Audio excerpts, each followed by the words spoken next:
اور آپ مجھے کہہ سکتے ہیں اگر میری بات غلط ہو تو آپ کو حق ہے مجھے کہے، ایسا نہیں ہے۔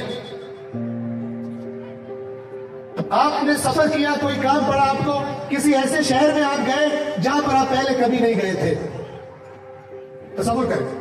کسی ایسے شہر میں آپ کو سفر کرنا پڑا جہاں پر آپ پہلے کبھی نہیں گئے تھے، آپ نہیں جانتے وہاں پہ کون لوگ رہتے ہیں، اس شہر میں رہنے والے کون لوگ ہیں، مسلمان ہیں، غیر مسلم ہیں، شیعہ ہے، سنی ہے، بریلوی ہے، دیوبندی، کچھ نہیں معلوم آپ کو، پہلی دفعہ جا رہے ہیں وہاں پر، آپ وہاں پر جا کر مثلا بس سے اترے، ٹرین سے اترے یا مثلا جہاز سے اترے اور آپ نکل کر ایک طرف چل پڑے، پورا شہر آپ کے لیے اجنبی، آپ سوچ رہے ہیں کہ اس اجنبی شہر میں کیسے گزارا ہوگا میرا،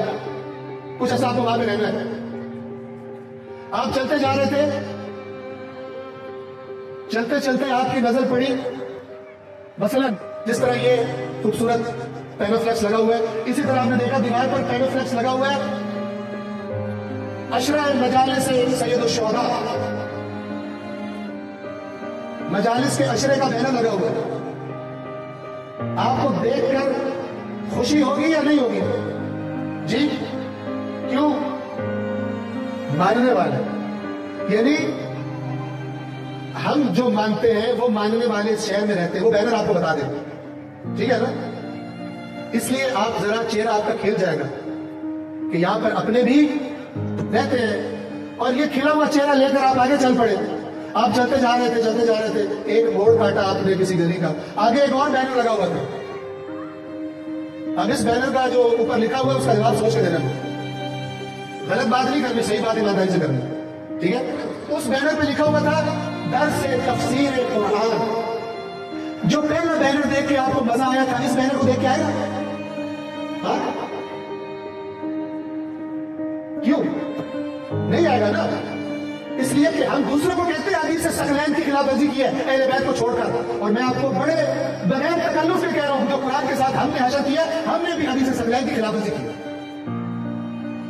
حق یہ بنتا تھا حدیث ثقلین پر عمل کا کہ ہمیں دنیا میں جہاں کہیں درس قرآن کا بینر بھی نظر آتا، ہمیں ذہن میں جاتا کہ یہ بھی سب سے زیادہ یہ کام اہل بیت کے ماننے والے کرتے ہیں، جبکہ ایسا نہیں ہے۔ اور اللہ کے نبی نے فرمایا تھا قرآن اور اہل بیت یہ دو چھوڑ کے جا رہا ہوں، ان دونوں کو تھامنا۔ کس نے قرآن کو تھاما ہے بتاؤ مجھے؟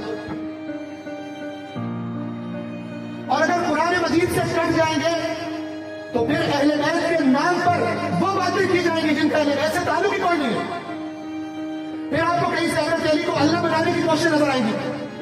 کہیں سے آپ کو یہ کہا جائے گا کہ اگر اہل بیت کو مان کر بھی ہم نے اللہ کی باتوں پر عمل کرنا ہے تو پھر ان کو ماننے کا ہمیں فائدہ کیا؟ اس قسم کی بےہودہ باتیں کون مانے گا؟ یہ سزا ہے اس کی جس نے اللہ کی کتاب کو چھوڑ دیا اور اللہ کے رسول نے جو نصیحت کی تھی اس نصیحت کو نہیں مانا اور قرآن نہیں پڑھا۔ اگر میں غلط کہہ رہا ہوں تو میں مجرم ہوں۔ اللہ کے قانون نہیں بدلتے، جتنے مرضی نعرے مارو، جتنے مرضی اچھل کود کر لو، اللہ کا قانون نہیں بدلتا، نہ اللہ کے رسول کی ہوئی بات بدلتی ہے۔ اللہ کے رسول نے ہدایت کی صراط مستقیم پر رہنے کی گارنٹی اس کو دی ہے جس کے ایک ہاتھ میں دامن قرآن ہو اور ایک ہاتھ میں دامن اہل بیت ہو، جس کا قرآن کے ساتھ کوئی تعلق نہیں ہے۔ وہ جس طرح یہ کہنے والا کہ مجھے قرآن کافی ہے وہ ہدایت پر نہیں ہے، اسی طرح یہ کہنے والا مجھے قرآن پڑھنے کی ضرورت نہیں ہے مجھے اہل بیت کافی ہے، وہ بھی اتنا ہی بول رہا ہے جتنا قرآن کے بارے میں بات کرنے والا، ورنہ حدیث ثقلین غلط ہے۔ ورنہ اللہ کا نبی یہ کہہ کر جاتا کہ میرے پاس میرے اہل بیت ہے، بس قرآن کا نام نہیں لیتا، لیکن اللہ کے نبی کو پتا تھا کہ میرے بعد کچھ لوگ قرآن کا نام لے کر خرابی کریں گے، اس خرابی سے وہ بچیں گے جن کا تمسک اہل بیت کے ساتھ ہوگا، اور کچھ لوگ اہل بیت کے نام لے کر میری قوم کو گمراہ کریں گے، جس طرح ابلیس نے حضرت عیسیٰ کا نام لے کر حضرت عیسیٰ کے فضائل کے نام پر حضرت عیسیٰ کی قوم کو مشرک بنایا۔